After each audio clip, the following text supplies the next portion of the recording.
You know what, I'm starting to think I'm jinxed. Ever since I picked up the Caddy, I've been plagued with problems, whether it's flat tyres, issues getting the van to start, the indicators that do what they want, and the CD player with a mind of its own.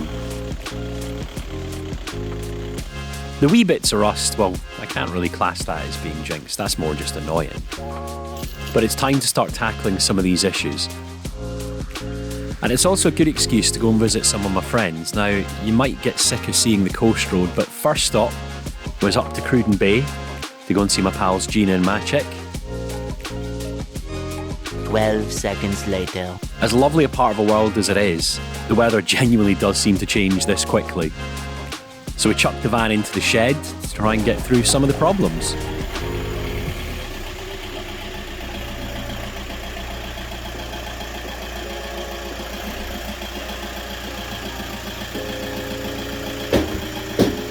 I'd made up a quick list of the things to try and tackle. We wanted to start with a starting issue, the obvious point, get rid of the rust, and then cover up the rust with paint. Now I've already changed the glow plugs, that was done a couple of months ago, so next thing on the list of easy fixes was to see if swapping out the fuel filter would help. It's a reasonably easy job, it only takes a few minutes, and it's something that even I can just about manage. But would it make a difference?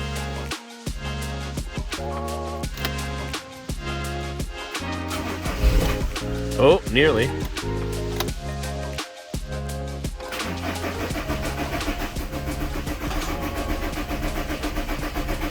it on and off before you crank it about 2-3 times. Okay, so it hasn't quite worked. We'll come back to the starting problems in a wee bit. Now, I've banned myself from going near power tools, so Maciek took a grinder to the van, to the front and back arches, to try and get rid of some of the rust.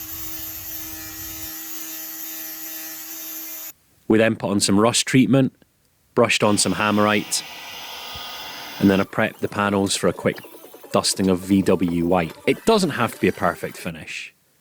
It just has to get through winter and not look so scabby.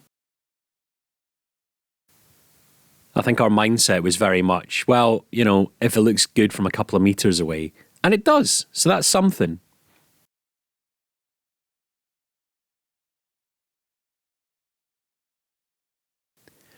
Now back to the starting issue, I've done some Googling, and if it's not the glow plugs and it's not the fuel filter, what a lot of folk are changing, or what a lot of folk are fitting, are non-return valves.